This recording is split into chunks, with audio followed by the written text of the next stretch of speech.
Yo, yo, yo, welcome to Crate 808, and today we had to feature one of our favourite podcast crews out there, a team that's interviewed people like Pete Rock, DJ Premier, KRS-One, Redman, Faramuch, basically everyone that you like, they've had on their podcast. It's the Take It Personal pod by Philaflava, and we got him on right now, calling all the way from, where is it? I am actually in South Florida as we speak. You're in South Florida? I am in South Florida, which is crazy because you wouldn't expect a show like that to be located in South Florida, but nonetheless, we are. What's the scene in South Florida saying? The scene in South Florida, well, I don't know if you've ever been to Florida, but it's not exactly a hip-hop driven environment. This is, I'm in South Florida, which is a lot of, I should say, older people come here to retire. It's a very affluent area, although I'm not a part of that. You know, South Florida is like, Miami, West Palm Beach, Fort Lauderdale, a lot of spring break sites. It's a little different than your traditional New York or some kind of northern state that is very hip-hop influenced. Yes, I thought as much. All the stuff I've seen in all the films pretty much rings true to what you just said then. So one of the things, the first thing we ask every guest when they pop on, what's the least hip-hop thing you've done in the last 24 hours? The least hip-hop thing besides living in South Florida. You know what? Yesterday I was playing with my 8-year-old son. We were organizing baseball cards. So I don't think that's really hip-hop. I would say that's probably very much non-hip-hop. And so I was living vicariously through him organizing his cards. So that's my answer. I love how we do that. We do live vicariously through them, right? Yeah, good stuff, man. Good stuff. Any good gems in the trading cards? Anything that's going to sell? Yeah, I don't know if he's ready to sell yet. He's not an entrepreneur, but he snagged a Mike Trout, which I don't know if you follow baseball. He's like he's probably the best you can get out of the cards. So okay, he's happy with that. Nice. Good work. Yeah, man. So you've brought an album on today that we're going to dive into, right? To try to get into Crate 808. What is the album you're bringing, man? So when we initially discussed this, I had mentioned Hard to Earn by Gang Starr. It's pretty apropos because they just released their new album. I know this is probably won't air for a few weeks, but it's pretty dope, the album, and I'm thrilled to see them put out yet another album, considering how things ended. So I figured, hey, let's talk Hard to Earn. Yo, so as Philaflava was going to bring Hard to Earn on, it's only right I do the traditional Crate 808 intro to the album, so for the people who don't know, get to know. The year is 1994, and whilst the likes of R.E.M., Nirvana and Green Day rock the US, groups like Oasis, Blur, Pulp and The Prodigy are the sound of the UK. But 1994, more than anything, witnessed the crest of a wave of musical genius and ingenuity in the hip-hop landscape. From the Beastie Boys to Nas to Snoop to Biggie to Outkast, the genre had evolved at such a rapid pace and on such a wide spectrum that many artists were left by the wayside after a tidal wave of creativity. But one group who was out to stake their claim as pioneers of the game who could keep pace with the shifting genre was Gang Starr, and on March 8th they dropped their fourth album, Hard to Earn. On this record, Gang Starr reminded young breath-stinking MCs who were trying to get on that this shit was hard, but they were gonna make it, goddammit. Like a seashore, they were calm and wild, and after facing criticism for relying too heavily on the jazz sound they had formed since 1989, the group were forced into a choice: evolve or die.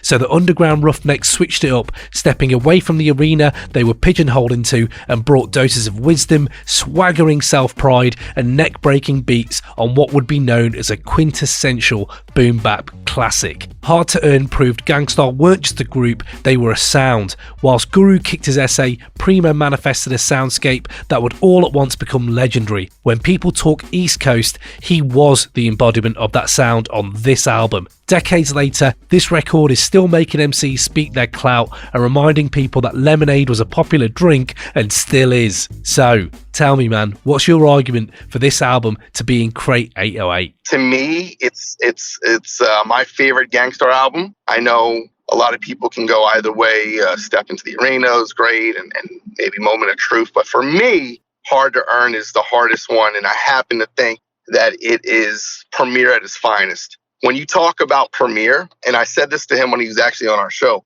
I don't think there's been a producer that has had a run like him when it comes to classics. Like 94, 95, 96 were amazing. No one has come close to the amount of classic records like Premier in those years. Think of like Return of Crooklyn. Think of Mass Appeal. Think of Come Clean. Think of Next Level Remix. Think of even the whole like Living Proof LP, The Evils, MCs Act Like They Don't Know, New York State of Mind. I'm rattling these off my top of my head. I mean, you can go on and on. Unbelievable is in there as well. Unbelievable. It's the greatest run. And I think those are his prime years. He's great today, don't get me wrong.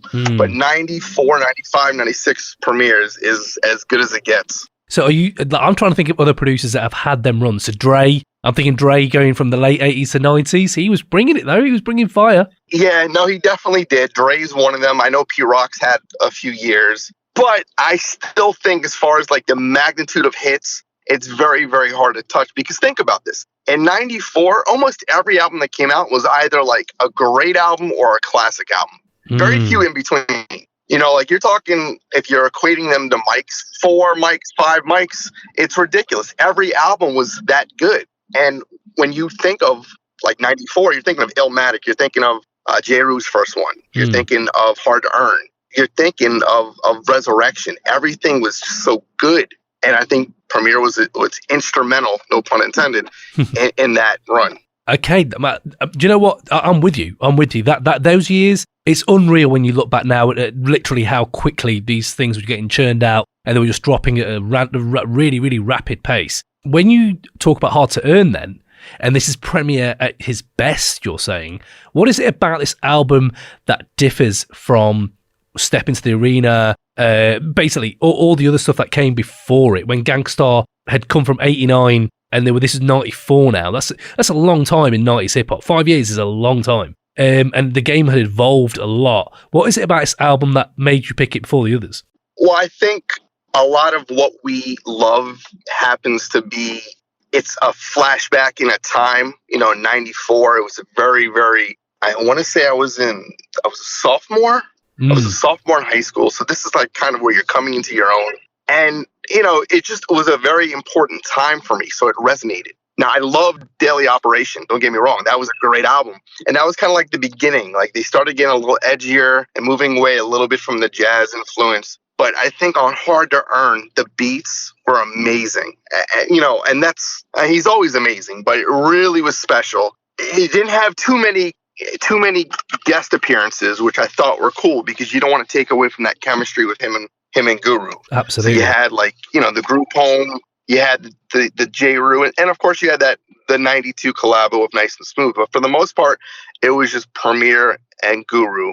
And I thought Guru was a little edgier, I hate using the word harder, but I thought he stepped up his game on this. And I really, you know, like I said, everything from the artwork, you know, to the singles that they dropped, to just the way the album was sequenced, to me, it was like pure perfection. For me, it just sounds angrier. Like, it sounds like they're just pissed off. Like, you know, even from the intro, when they just start having to go at like new MCs trying to get on, I'm like, wow, like someone's really wound these guys up. Like they're just really fucked off. Do you know what I mean? 100%. I want to almost say that when I spoke to Premier, he told me there was a lot of like maybe animosity and stress during that time. So I don't think it was like all peaches, you know, when they were together. I mean, or maybe it wasn't them, but maybe it was a label. But there was definitely a lot of that stress and that anger and maybe some resentment going on within maybe the industry or their label or what have you. And it showed. And when you have that edge, you know, really through in the music a lot of the times. And in this case, I thought it did with Guru's lyrics. Yeah.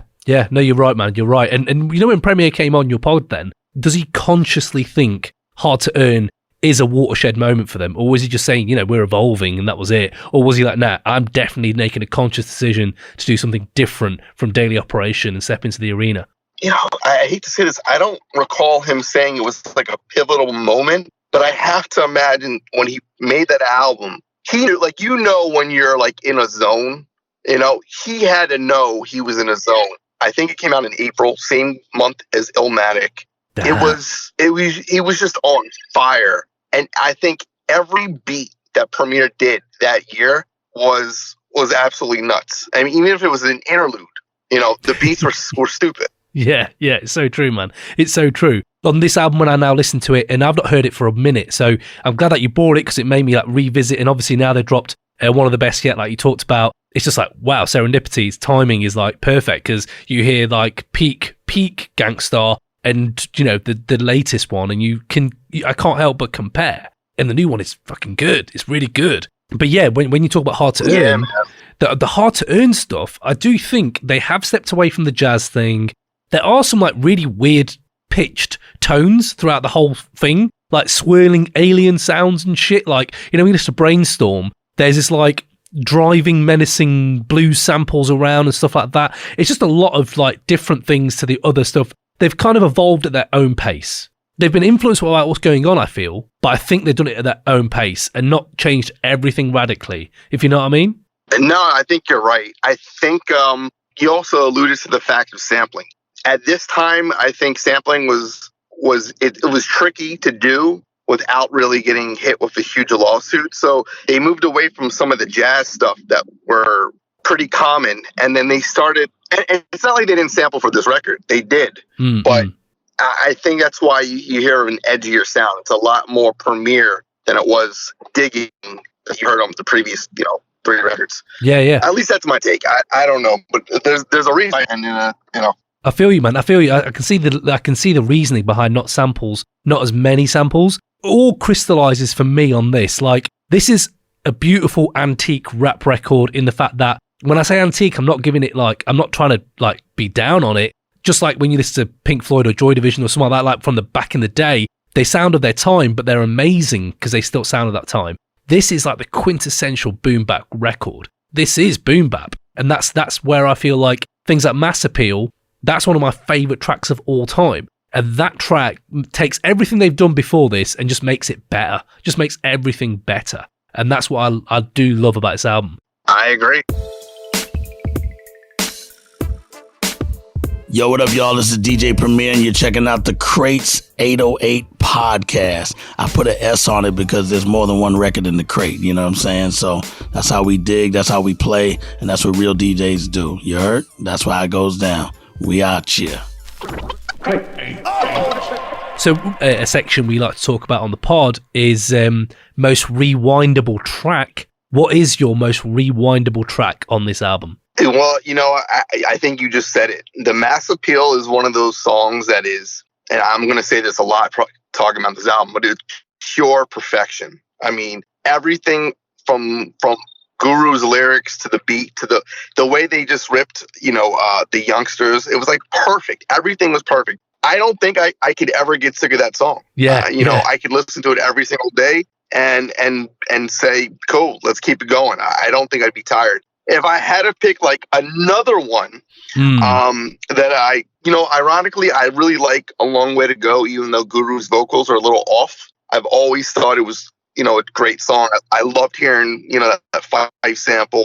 And of course, Code to the Street's great. But if I had to go a little obscure, I'd say maybe A Long Way to Go as my second pick. But Mass Appeal, without a doubt, is to me the most listened to, most rewindable track on that album. And you know what I love at Mass Appeal as well? Remember the video?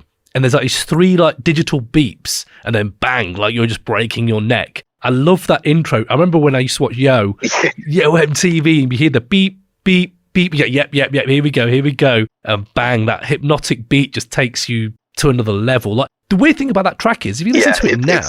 like I said, it's perfect. Yeah, man. And when you listen to it now, it still sounds so fresh. I don't know what it is. It just sounds clean. It feels like, wow, this feels like they've just produced it today. And that is really hard to do with like 94 hip hop. Like, it does sound of its time, but Mass Appeal sticks out on this album just because when it comes on, it's like, that sounds fresh, man. I was just digging around, like doing a bit of research. And apparently DJ Premier was saying like how Mass Appeal is actually based on elevator music. Have you ever heard this theory? No, elevator music, huh? I can't say. Yeah, he was doing an interview and he was like, him and Guru were just taking the like making fun of radio music, and Guru was like, hip hop just sounds like elevator music. So they were looking for sounds that sounded like elevators. And I don't know how he landed on this loop, but that loop, when I started looking at where did the sample come from, you can see why Preemo is a goddamn genius, because he finds that sample in like 2 seconds of a 6.5 minute guitar record. And I would just miss that halfway through, and he just picked it out and been like, bang, yeah, I found a sample and made mass appeal. It's like amazing. So yeah, man, I feel you for saying that's your most rewindable track, because it is, kind of thing, right? So so where were you when you first heard this album, man? What was your first intro to this album? I was probably in high school. It was, getting the records first was a huge thing. It's kind of like bragging rights. Like, hey, I'm the first to have Gang Starr is Hard to Earn, or, Gravedigger's 6 Feet, or whatever the record was at that time. So I do recall having that album before a lot of my friends in school. And, we knew Dwick because that came out like a few years prior. And the video for Mass Appeal, like you said, was crazy. So we knew what we were getting into. But I just remember being in high school and listening to this, to and from school. And it was just, it was just a good time. And, when you're young and you don't have bills and you're not worried about health and things like that, everything's better. It's amplified. Like, it's why, nostalgia is really a hell of a drug.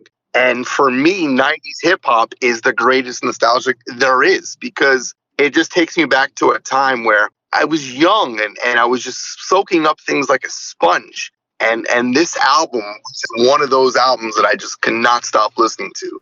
Yeah. And I'm 94. I'm sure you're the same way. You had to have listened to Illmatic 1,000,000 times by now. These are just records that don't age, that you still can listen to, and it still bumps, like you said. Listening to, Mass Appeal. And this is interesting, because when you say that about nostalgia, it's that feeling you got when you were a kid that you couldn't get from anywhere else. What hole did hip hop fill for you, like that you didn't get from somewhere else? Like, were all your friends into the scene, or did you kind of like fall in on your own kind of thing? Yeah, I was always a little different. Well, I grew up in Philly, so I was always surrounded by a lot of hip hop. But when you're young, you don't know. It's not like I grew up listening to Schoolie D or Steady B or Cool C. As I got older, I obviously gravitated towards them. But I think hip hop, I was always maybe a little different. I always kind of liked music that others did not listen to. Gang Starr happened to be one of them. At the time, everyone's listening to maybe Biggie, but I was proud that I listened to Gang Starr. I grew up listening to all kinds of music. I know that's always like a cliche thing to say, but my very first tape, it was like King of Rock by Run DMC. I remember my mom bought me a boombox, and she had bought me the Dead Milkmen, which is a punk band, and Run DMC King of Rock. So what were they called? The Dead Milkman? The Dead Milkmen. Yeah, they were a punk band out of Philly. That is an amazing band name. Obscure, yeah, a great obscure 80s group. So yeah, so sorry for the to digress, but I've always loved hip hop. I've always gravitated towards it. I've identified with it, and I think the reason why I got into it more is because when I moved to South Florida, bass was like everywhere. Bass in South Florida, Luke, Two Live Crew, it was just everywhere, and I wasn't used to that. I like boom bap, not bass, so it made me want to seek out more and more hip hop and bring it down here and expose that to people that I was friendly with, if you will.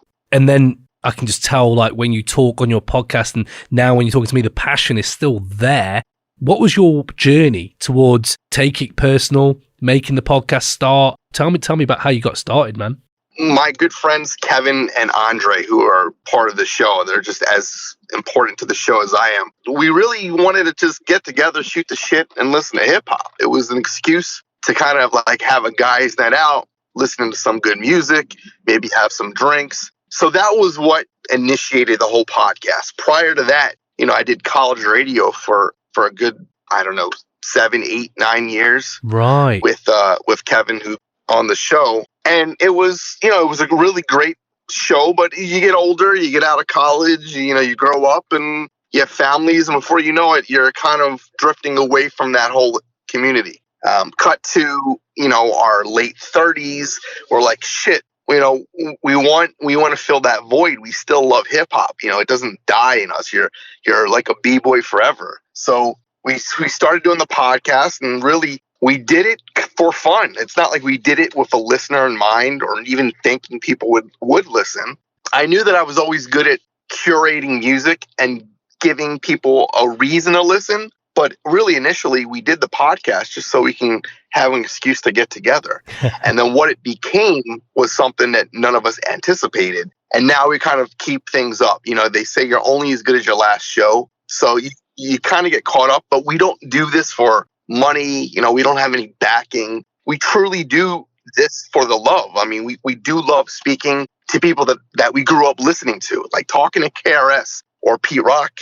It's crazy because these are the guys that kind of help raise me, you get caught up in it like yourself. I mean, you've had some really great shows, but, as we were talking prior, they come in waves. Like you suddenly you're talking to Mayhem, you're talking to Open Mic, you're talking to, Muggs. And then before you know it, it starts becoming something that you didn't expect it to become. You weren't even thinking like that. So that's kind of how the podcast came about and where it is now. And we're just doing it now because we love doing it. And the fact that, we have a lot of listeners, it helps. It definitely motivates us, puts a little pressure on us. How about you? I mean, the reason why you started doing it, I have to think, is because of your passion for the music, not for anything else. Everything you've just articulated, and you've articulated it so on point. Like, that's exactly how, we started, but I also feel like how a lot of my favorite podcasts have started. And I feel like my podcasts that I love, when they get big and big and big, and then there start being sponsorship, and there starts being like almost a pressure on the people who are making it to make it, it almost wanes in quality to me. When you say that you start and you didn't know it would happen where it came, I think that's the power of like a podcast, and us coming from the 90s. That's a golden era that needs to be documented. Like, you had Redman on the last few months, and I was just like, I've not heard from Redman generally in a while. And to hear him just talking and picking up his Chinese takeaway whilst he's talking to you, and I was like, holy shit, man, it feels like I'm with Redman on a night out. Like, this guy's just like ordering Chinese and he's on the phone to you. It's amazing. Everyone go check that out, man. That's a wicked episode. Going forward, where do you think podcasts and the future of podcasts lie when that radio is still very much a thing as well? Like, where do you think it's going to go, man?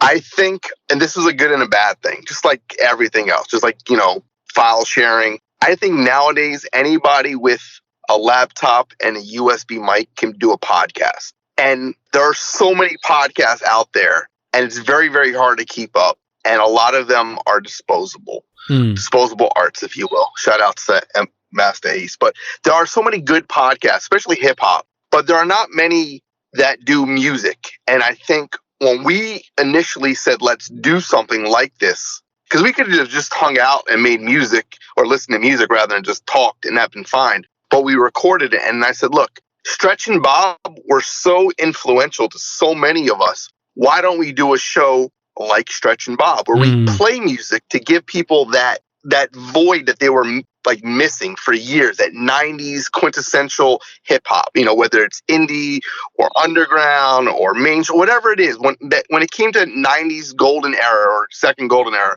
you don't really hear that a lot nowadays. So we wanted to do that. As far as where it could go, it's endless. Look, we started out with just a few hundred listeners, and it's grown significantly. And I'm sure you're seeing those results on your podcast as well. But that said, it is disposable. And I think, unfortunately, like I said earlier, you are only as good as your last show. And people have a short-term memory.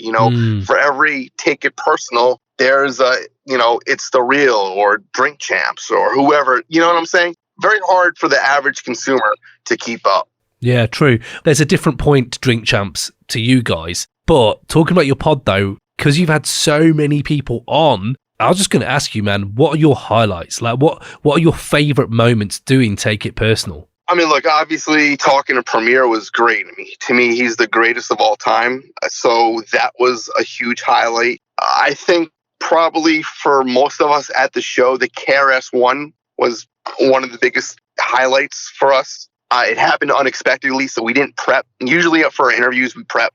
I study if I need to, or I just come up with some questions that I know that will hopefully resonate with the audience as well as the artists we're interviewing. But KRS One was a complete surprise, and it couldn't have been any better. He was so nice, so hospitable, and because we had met him, the day after for a concert. I mean, you know how they say like you should never meet your heroes because ultimately you'll be disappointed. That could not have been the case when it came to KRS.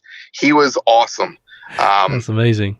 Look, there's been so many great interviews that we've had and guests, and you've just had Mayhem. Isn't Mayhem like the greatest guy? Yeah, lovely. He's a guy you could just chill and kick it with for hours. He's funny. He's self-deprecating. He's a real hip hop head. He appreciates 90s music as well. There are people like that I love.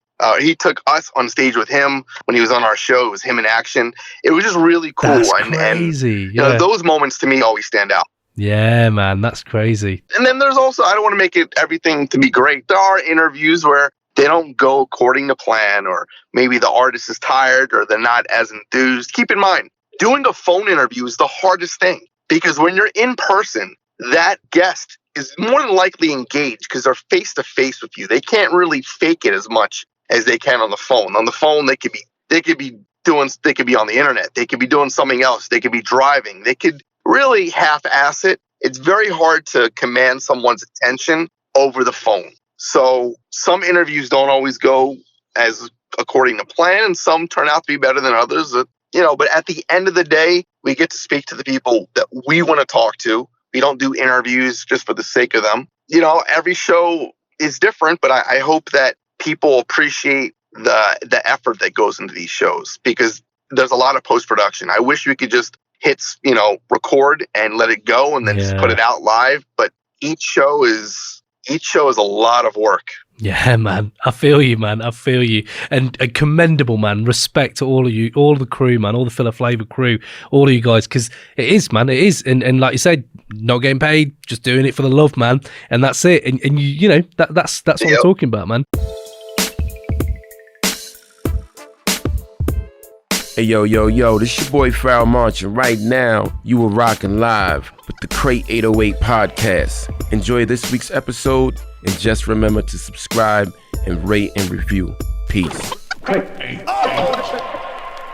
If we're bringing it back to the album, though, we have Age the Best and Age the Worst. What do you think is Age the Best about Hard to Earn? Age the Best. Well, I hate to keep saying it, but Mass Appeal to me as you could still listen to it today, and it sounds like as fresh as it did in 94. Now, I'll tell you what I don't think aged great, and I think maybe Now You're Mine it hasn't aged. Like, I can't really bump Now You're Mine the way I can say, Mass Appeal or Code of the Streets, or Dwick is still good. Dwick still can move a party, but I think maybe Now You're Mine is one of those ones where I'd probably skip if I was to listen to that album right now. I hate to say like it didn't age well, but if I had to pick one gun to head, that'd probably be it. Yeah, you're right. Like, Now You Mind, the horns on it, the horns are still kind of fresh. I think it sounded good, but I don't know. I think Premier is so braggadocious on things.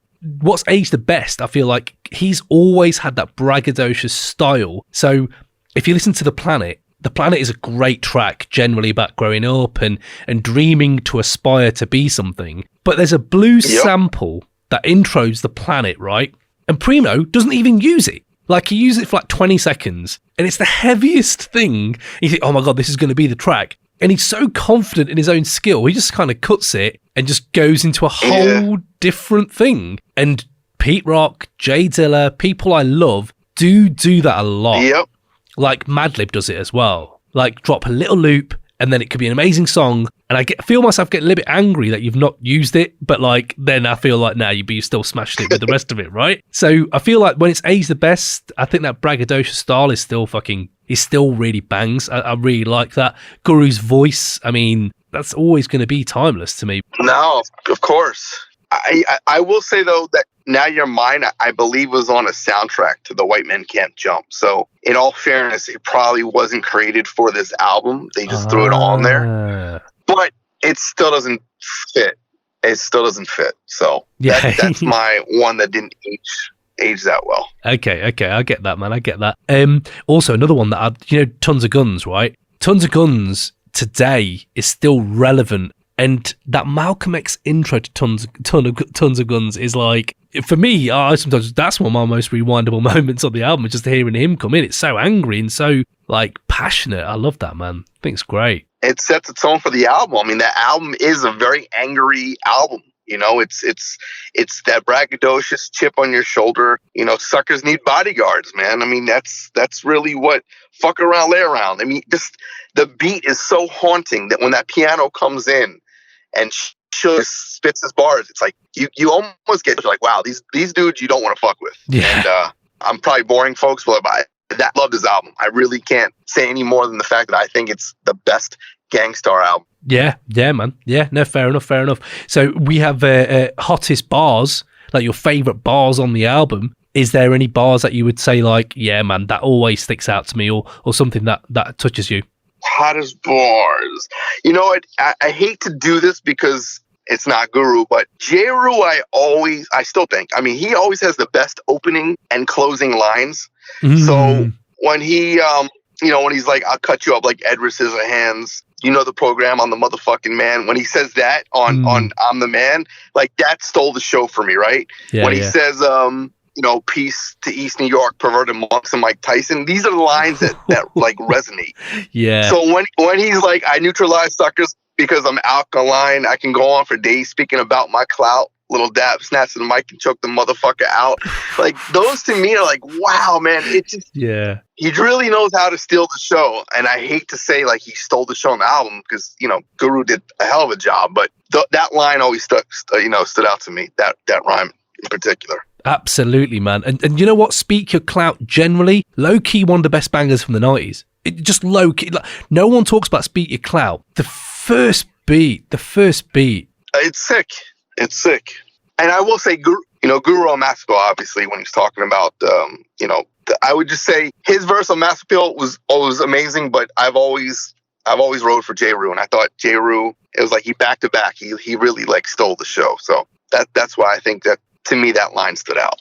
Yeah, man. I love that. And like I was saying, Speak Your Clout, the fact that he uses 3 different transitional beats are just peak Preemo. Like they're dark, ominous beats, but they're like earworms. Yeah. Like they're classic earworms, man. Like that Speak Your Clout, I need to rewind that first beat constantly. Like that's like a drug, man. I'm like, yeah, man, that beat is, still to this day, breaks your neck kind of thing. When I think of like hottest bars as well, I mean, Calm and Wild, with my monotone style is still one that just always resonate to me to this day. The counterfeit, unlegit type of people, the cellophane ones that you can still see through, that to me still makes sense. Do you know what I mean? Yeah, man. Look, even when Guru was like, for my peeps, I truly care, because without some of them, I wouldn't be here. And they all know how I feel. Like, no disrespect, because I love Guru, but he was never like a wordsmith. He's not like a Pharoah Monch or, a Rakim. But what he said really, really resonated because it was way beyond the voice. Guru had a way of storytelling. He had a way to really sound relatable and likable. And I think so much of that comes through on this record that it's important. Just like Scarface and Ice Cube. I mean, these are great rappers, but they weren't always considered like the greatest lyricists. And Guru to me was just, he's always been an underappreciated, underrated rapper. Even like that line I just said, it's nothing that would stand out if you didn't know it in the context of the song, but it really struck a chord. And I think, again, I'm going on and on about this album. There's so much I love about it. And they're like the little nuances, the little things really to me that make it as great as it is. Do you know what? You've absolutely nailed it, that word. The nuances on this album. Like, you could easily just listen to it and have it in the background, and it's a boom bap, it's a classic boom bap record. But when you actually listen to the nuances, like you've said, be it the lyrics, be it the way Preemo's using his scratches as percussion at times, the bit like the way he would scratch something and it almost becomes an instrument on its own, like that type of stuff. When you look at the nuances on this album, yeah, man, you're right. Like, there is a lot of that, and you can really dive in if you really wanted to. Yo, what's going on? This is Doc Brown. You're listening to the Crate 808 podcast. Enjoy this week's episode by all means. Just remember to subscribe and rate and review. Peace. So our category for non-90s rappers is, if you had to, gun to head, pick a non-90s rapper to be on this project, who would you pick and on what track? Does it have to be a rapper?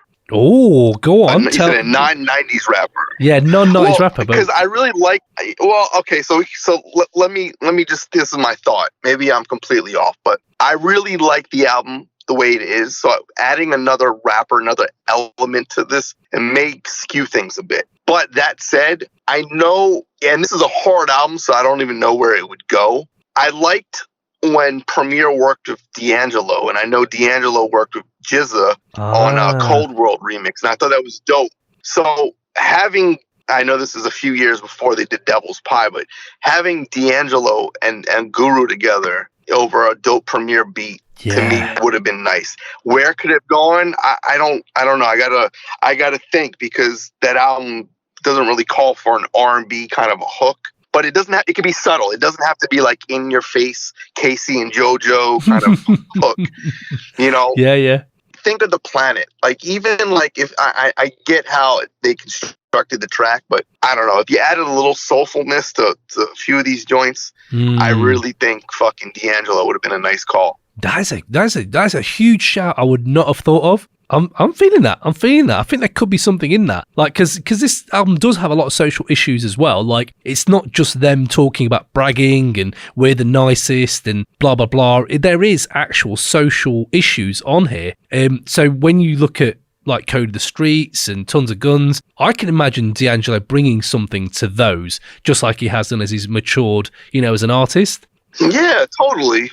Yeah, man. So, like, who did I have? Again, it's a little bit of a cheat. I was thinking if you did, like, a Suckers Need Bodyguards or Speak Your Clout, but it was, like, extended by 3 more Preemo beats. If we could do, like, a 6-minute remix and have Freddie Gibbs, Pusha T, and Dave East over Preemo beats, but following those guys, I would that would just be like, okay, this is that's it. Okay, that's me done. That's I'm done. I mean, it's an absolute dreamland. But I was thinking Pusher on a Preemo beat in '94. Yeah, man, that would have just banged. That would have just banged. Absolutely. Look, anybody over those beats would be dope. Like, anybody that you just mentioned over these beats off Hard to Earn would be dope. You know, because that's what Preemo did. Let's not forget, he made everybody better. If not for like that his beats on Living Proof, you know, I don't know how many people are going to listen to a whole album by Dap and the Nutcracker without those beats. No disrespect. Obviously, that's a lot of disrespect I just said. It's tons of disrespect, but it's the truth. No one's listening to that album. It premieres not on that album. But you're right. So that's what he can do. Yeah, no, you're right, man. You're right. But I listen to a lot of stuff because of Premiere. Screwball, I don't think I'd ever have listened to those guys until I saw the Premiere cosign. I was like, I'm in. Let's go. It's Premiere. It's Preemo. But, you know, he's still killing it. Like, you know, still kills it. One thing we have here, and you alluded to it earlier about album artwork. We just say, would you keep this album artwork or not? This album artwork is just so dope. I have no idea about the history of it or anything, though. So the album artwork, I'll put it like this. I love this album artwork so much that I have a picture of this over my piano, a nice big framed cover of Hard to Earn signed by Danny Hastings, because that image to me, it really captures what Gang Starr is about. So you have Premier looking like Raiden from like Mortal Kombat with that hat. Really does, yeah. You have like Guru just like all cool. You know, he's just cool. He's just chilling. Like, I think he had shades on. It's just like, it's perfection. Like, you know, I have so much love for that era's like art. Like, Danny Hastings is a guy who does not get enough credit. He has captured so many iconic moments in hip hop and album covers. That is one of them. That is definitely one of my favorites. So I would not change a thing. I thought it was perfect. The gold and the red, it's just powerful, in your face. And it's just like two guys like not taking shit, saying, you know what, here we are. Like, we got a chip on our shoulder and we're going to fuck you up with this album. Yeah. And I think they did. Yeah. And Hard to Earn, the actual title alone is amazing. I think as Preemo was like, you know, they weren't getting respect. People were like dissing them for using too much jazz and shit like that. And he was like, respect is hard to earn. And man, just what an album title. I think the people that are listening, they have to know this album is great. I mean, we're not alone in thinking that this album is great. Oh, no, We're absolutely. not saying anything new. This album is truly phenomenal. Yeah, man. And you know what you said about Danny Hastings? What else did he do then? You know the Return of the Boom Bap album by KRS-One? Mm-hmm. Love that album. He did that. Honestly, you could Google his name and you'll see he did All He Built for Cuban Links. He did the 36 Chambers album cover. Just a little break here. This was the stage of the interview where, the line sort of kind of crackled up and just kind of went kaput on us. So, we switched it up a little bit. All right, back to it. Boom. So, yeah, Danny Hastings is, in 93, he did Return of the Boom Bap, KRS-One, where he's like listening to his headphones. He did that. He did Only Built for Cuban Links. He did 36 Chambers. Damn. He's done stuff for, Eminem and Ice Cube. He's done the Locks. He's done all the Gang Starr album covers, I believe, with the exception of maybe the first three. Yeah, so I think it started on Hard to Earn and then everyone since. He's captured so many iconic moments that this image, I thought, was like, I'm looking at now, I'm in my studio and I see I have a frame of Hard to Earn and it's perfect. I mean, he knows how to truly capture a moment and bring it to life. And in this case, he did with two dudes just chilling, like, what the fuck you want from us? We'll destroy you.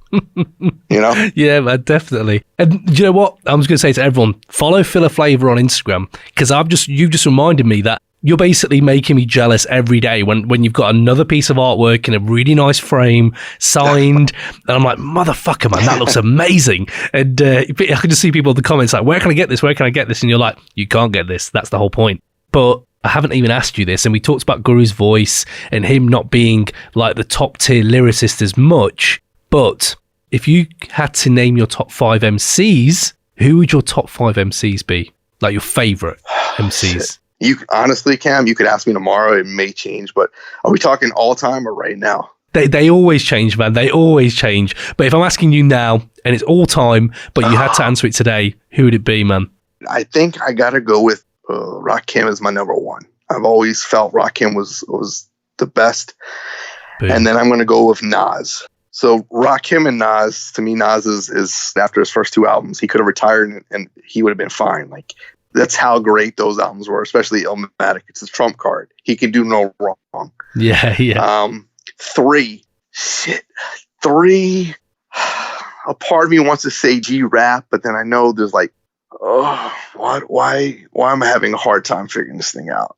Maybe G-Rap. I gotta say, I want to put Cube in there, and I know only because no one does.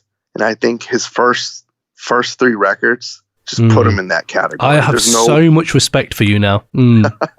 I appreciate that. So where are we at? Let's say I'll put Cube 5. So you know what I'm going to put 4.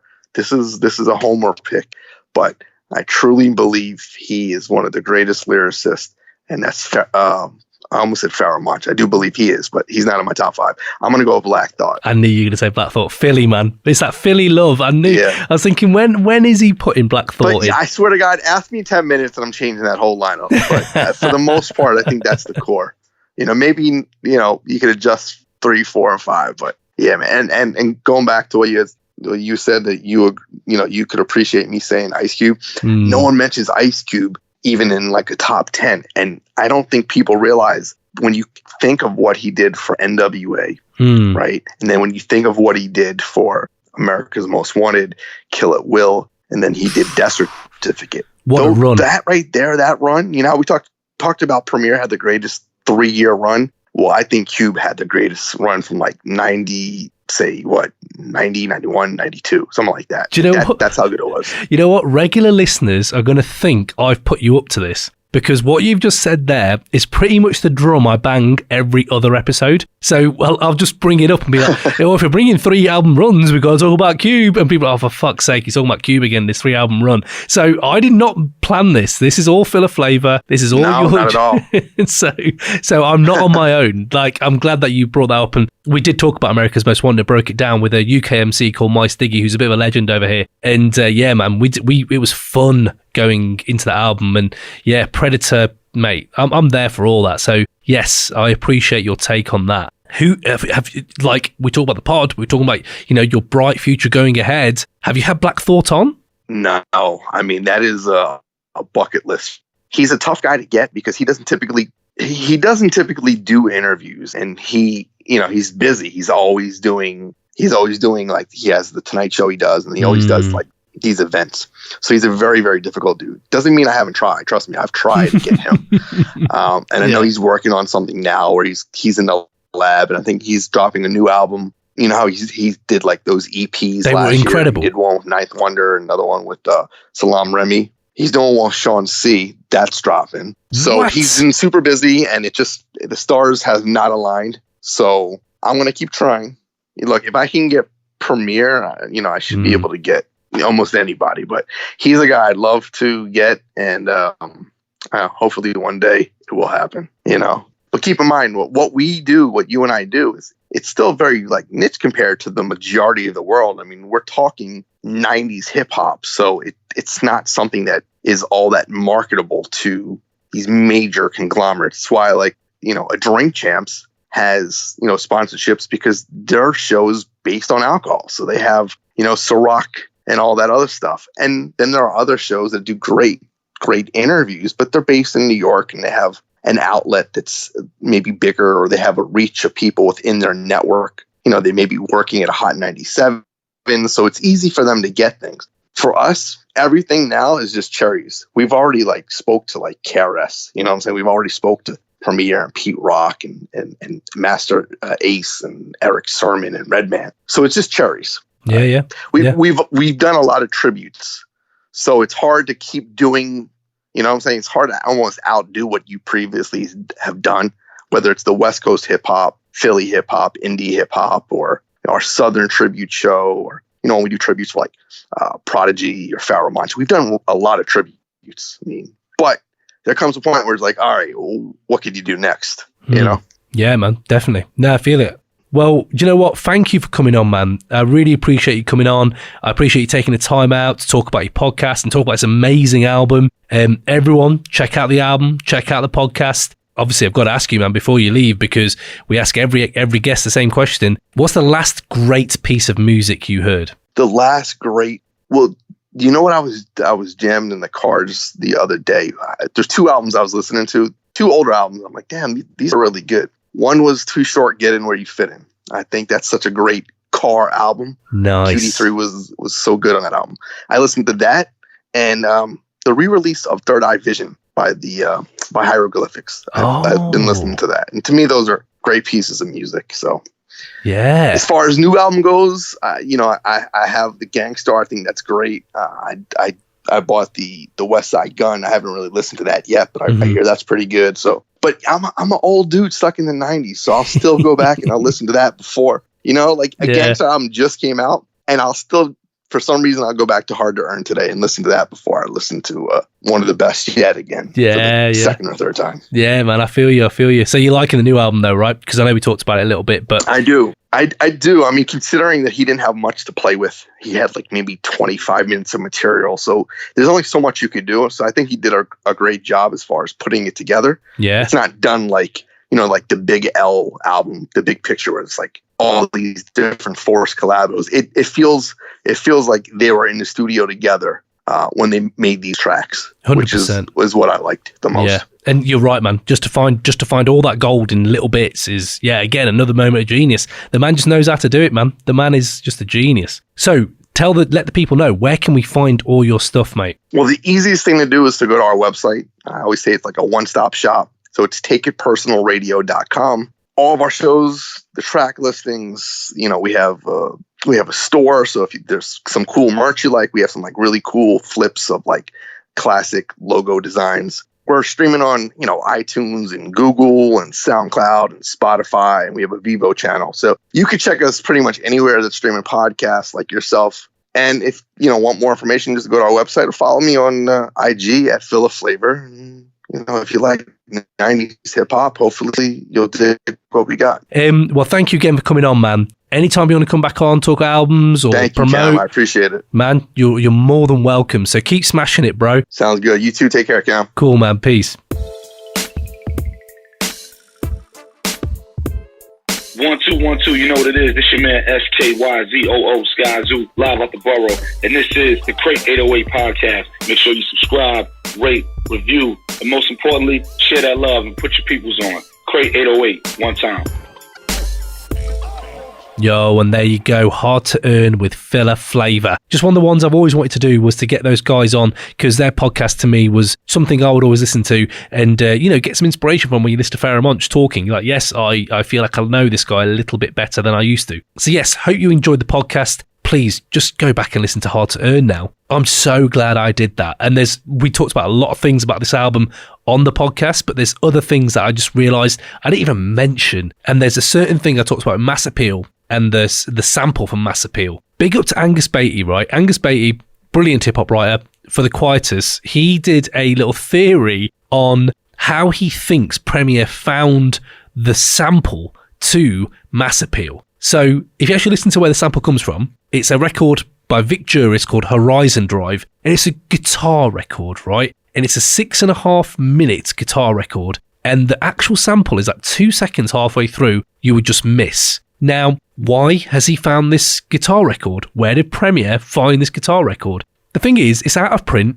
The guy's not even that famous. He wasn't even famous back in the day. Angus Beattie has written what he thinks how it came about, and that Premier probably spotted it in a bargain bucket, looked at it, pretty cool cover, looked at the back, and there's a credit for a George Clinton. And he probably thought, oh, that's George Clinton from Parliament. It isn't George Clinton from Parliament, it's someone completely different.